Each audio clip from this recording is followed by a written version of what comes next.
Когда Джейн, страстная любительница животных, натыкается на умирающего волка в канаве на обочине дороги, она неописуемо потрясена. Бедное животное ужасно страдало, поэтому она решила помочь ему получить медицинскую помощь. Но то, что происходит дальше, просто невероятно. Когда машина Джейн ехала по извилистой дорожке, обрамленной яркими золотыми листьями, внезапный глухой удар эхом разнесся по безмятежному лесу. Она ударила по тормозам, ее сердце бешено колотилось, когда она осматривала дорогу впереди. Ее глаза расширились от шока, когда они увидели великолепное существо, распростертое в канаве. С того места, где она остановила свою машину, она не могла быть слишком уверена в его виде. Все, что она знала, это то, что крупное на вид животное страдало от боли. Сердце Джейн защемило, когда она поняла, что ее сбила машина, которая ехала впереди нее, и она погибла. Автомобиль уже мчался прочь, и у нее даже не было возможности проверить его номерной знак. Ни секунды не колеблясь, Джейн припарковала свою машину и бросилась к раненому животному. Она знала, что в подобных ситуациях время имеет решающее значение.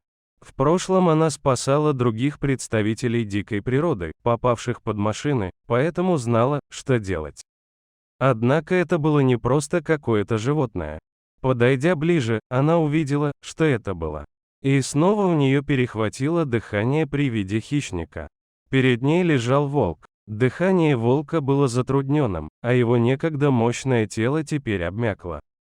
Его мех был спутан и испачкан кровью, в то время как янтарные глаза мерцали болью и страхом. Несмотря на его состояние, Джейн испытывала глубокое чувство тревоги и страха, приближаясь к животному. В конце концов, волк был очень опасным животным, с которым стоило сближаться. Но она знала, что если ничего не предпримет, он, вероятно, зачахнет и умрет прямо там, где лежал. Она медленно приблизилась к умирающему волку, она была предельно осторожна с каждым шагом. Канава была довольно крутой и мокрой, и последнее, что ей было нужно, это поранить еще и себя. Она низко наклонилась и протянула руку к страдающему животному. Он не попытался убежать, когда почувствовал ее теплые руки на своей шерсти, и просто заскулил в ответ. Джейн нежно положила голову волка к себе на колени, ее руки дрожали, когда она шептала успокаивающие слова, ее голос звучал мягкой мелодией среди лесной тишины. Она чувствовала тепло его дыхания на своем бедре, признак того, что он все еще цеплялся за жизнь. Это были хорошие новости, но ей все равно нужно было действовать быстро, если она хотела обеспечить его выживание. Джейн осторожно подняла раненого волка и направилась обратно к машине, помня о его боли. Он оказался намного тяжелее, чем она ожидала, поэтому она пошатывалась при каждом шаге. С большой осторожностью она положила его трясущееся тельце на заднее сиденье своей машины, подложив под него свое аварийное мягкое одеяло для удобства. Бедное животное скулило от боли. Оно ни разу даже не попыталось защититься от нее. Возможно, оно почувствовало ее добрые намерения, а может быть, оно просто было слишком слабым, чтобы отреагировать. Хищник без агрессивных инстинктов может показаться удачей, но Джейн знала, что это означает, что его время на исходе. Тем не менее, она знала, что не сможет спасти его самостоятельно. Поэтому она завела двигатель и помчалась в ближайший город, ее сердце колотилось в такт неглубокому дыханию волка. Она направилась прямиком в местную ветеринарную клинику. Технически она была закрыта на вечер, но Джейн не собиралась получать отказ. Вместо этого она ворвалась в дверь, ее голос дрожал, когда она умоляла о немедленной помощи. Ветеринар, доктор Паркер, бросился к ней и позволил отвезти себя к машине. Когда он впервые увидел существо на задних сиденьях, его глаза расширились при виде такого крупного хищника. Но он сразу же взял себя в руки и отдал распоряжение своей команде, которая быстро приступила к работе, несмотря на свой страх. Только тогда Джейн полностью начала осознавать серьезность ситуации. Бедный волк потерял так много крови. Она пропитала ее футболку, одеяло и автомобильное сиденье. Впервые за эту ночь она усомнилась, что волк переживет это испытание. Джейн с тревогой наблюдала, как ветеринар и его команда оценивают травмы волка. Лицо доктора Паркера было серьезным, когда он сообщил ей, что у волка несколько сломанных костей и внутренних повреждений. Прогноз был мрачным, и шансы на выживание были неопределенными. Он поинтересовался, как она нашла волка в таком состоянии, и она рассказала о том, что произошло у нее на глазах. Она подробно объяснила, как машина врезалась в бедного волка, а затем умчалась, прежде чем она смогла записать ее номерной знак. Ветеринар серьезно кивнул головой. Травмы определенно соответствовали травмам в результате несчастного случая, к сожалению, он слишком часто наблюдал это у собак. Животные поменьше обычно не выживали, но размер и мышечная масса этого волка позволили ему продержаться немного дольше. Теперь им просто нужно было залечить его раны и помочь ему восстановить силы. «Мы сделаем все, что в наших силах», — сказал доктор Паркер, ободряюще похлопав Джейн по плечу. Он видел, что она все еще потрясена, и почувствовал к ней жалость. Как врач, он видел множество животных, которые навсегда закрывали глаза после несчастного случая, но он знал, что наблюдать за ними никогда не было приятным опытом, каким бы существом они ни были. Затем волку была проведена масштабная операция, которая заняла несколько часов. Джейн с тревогой сидела в приемной, наблюдая за тем, как тикают часы. Когда доктор Паркер вышел, выглядевший изможденным, она ожидала худшего. Но потом он улыбнулся ей и сказал, что, по его мнению, волк все-таки выживет. Они смогли залечить внутренние повреждения и успешно вправить сломанные кости. Это была крупная победа. Теперь все, что им нужно было сделать, это подождать и посмотреть, хорошо ли он заживет. В течение нескольких дней Джейн посещала клинику, сидела рядом с волком и наблюдала за его заживлением. Она назвала его Ариэль, в честь символа надежды, о котором она читала в книге в детстве. Ариэл открывал глаза всего несколько раз в первый день. Вначале он явно нервничал из-за того, где находится. Он не узнавал белую палату или запахи внутри клиники. Но когда он увидел Джейн, все его тело, казалось, снова расслабилось. Он явно распознал в ней любящего человека, который остановился, чтобы помочь, и позволял ей все время гладить его. С этого момента отношения Джеймса Бонда с раненым существом углублялись с каждым днем. Она поговорила с Ариэл, поделившись историями о своей жизни, своих надеждах и мечтах. Она надеялась, что ее голос каким-то образом утешит его. И, похоже, так оно и было, потому что в ответ Ариэл смотрела ей в глаза с глубоким пониманием, которое превосходило слова. Джейн никогда раньше не была так близко к животному, к тому же дикому. Весь этот опыт привел ее в замешательство и еще больше усилил ее благоговение перед красотой диких существ. Недели превратились в месяцы, и выздоровление Аурела было ничем иным, как чудом. Доктор Паркер объяснил это сильной волей волка к выживанию и непоколебимой преданностью Джейн. Он восхищался особой связью, которая установилась между ними, и поощрял ее исследовать ее. Итак, когда и Волга окрепла, Джейн начала брать его на короткие прогулки в близлежащий лес. Каждый день они толкались и продвигались немного дальше, пока однажды она не заметила, что Иволга ходит легко. Было невероятно видеть, как быстро его тело выздоравливало и возвращалось к нормальной жизни. Однако его хищнические инстинкты никогда не проявлялись, когда дело касалось Джейн. Он обращался с ней так, словно они были старыми друзьями, и вел себя почти как домашнее животное. Именно во время одной из таких прогулок произошло нечто неожиданное. Глубоко в лесу они наткнулись на скрытую рощу, святилище, нетронутое руками человека. В центре ее стоял многовековой дуб, его массивные ветви раскинулись, как защитные руки. Под дубом был круг из камней, а внутри него деревянная шкатулка с замысловатой резьбой. Любопытство Джейн взяло верх, и она открыла коробку.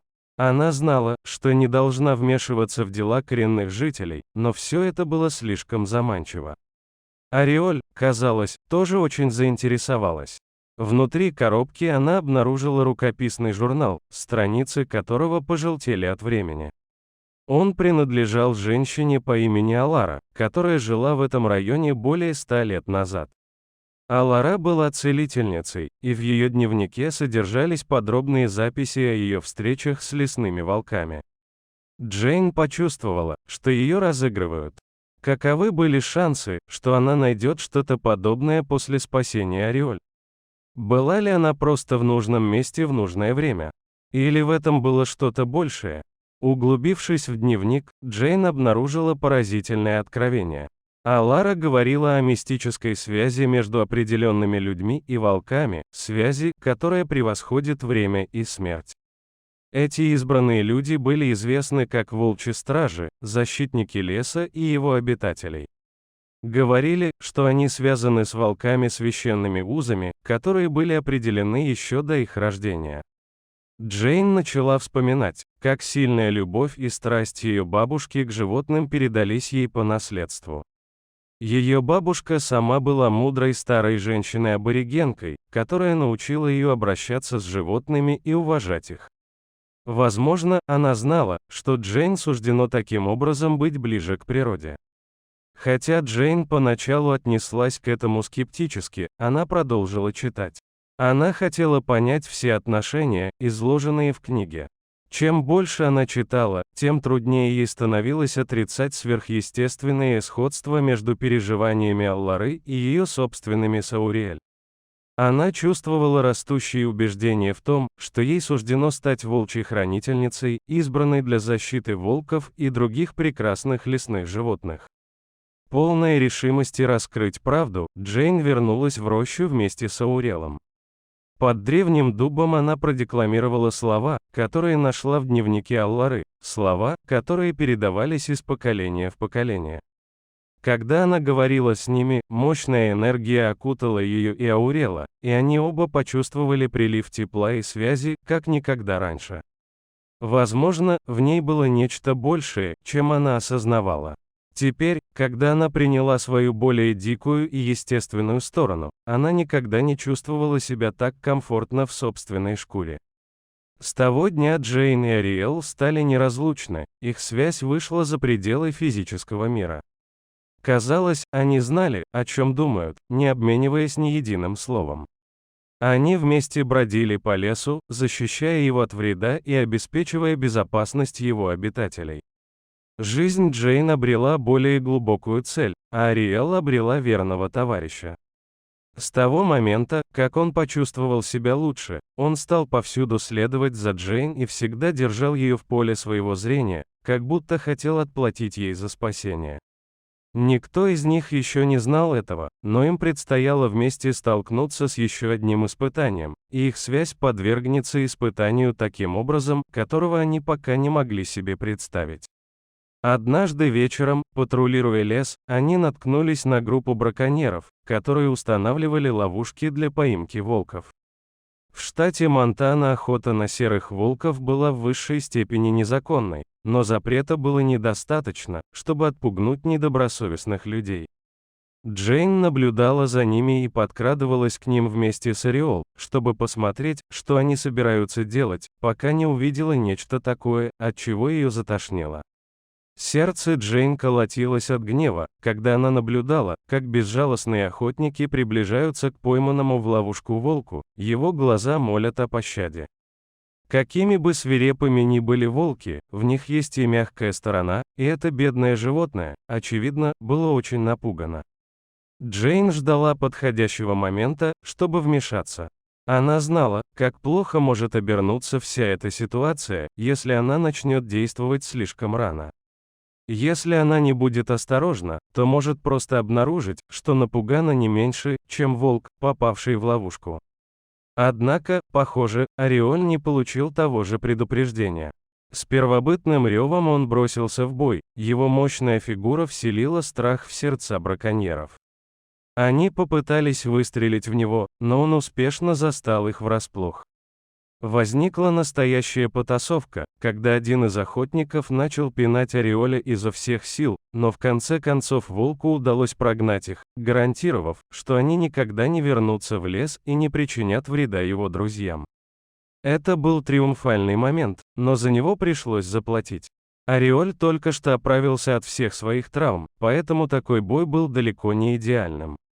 Бедный волк сильно пострадал во время противостояния, и его раны были серьезными. Джейн знала, что ветеринарная клиника была их единственной надеждой, но до нее было далеко. Со слезами на глазах она снова прошептала слова утешения Ореолю и, нежно баюкая его на руках, помчалась через лес. Когда они добрались до ветеринарной клиники, доктор Паркер и его команда снова поспешили им на помощь. Травмы были серьезными, и перспективы были неопределенными. Джейн сидела в приемной с тяжелым сердцем от беспокойства, молясь о выздоровлении Ореол.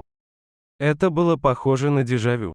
Она переживала весь этот несчастный случай заново, только теперь это причиняло гораздо больше боли, потому что у нее была связь с Ореол. Дни превратились в недели, и все они она провела в тревожном ожидании рядом с Ореол. Связь между ними стала крепче благодаря общим испытаниям, и Джейн знала, что сделает все, чтобы увидеть, как он исцелится и снова будет бегать по лесу. Наконец настал день, когда доктор Паркер сообщил новость. Ауриэль выкарабкался, его неукротимый дух снова восторжествовал над невзгодами. Облегчение Джейн было ощутимым, и она поблагодарила небеса за их второй шанс. Поскольку Ауриэль была на пути к выздоровлению, они с Джейн возобновили свои обязанности защитников леса, обеспечивая безопасность леса и его обитателей. Однако их испытания были далеки от завершения. Через несколько дней после того, как Иволга была признана достаточно здоровой, чтобы покинуть клинику, Джейн вызвали в мэрию. Оказалось, охотники вернулись в город и подали жалобу в Департамент дикой природы и рыболовства по поводу нападения, которому они подверглись.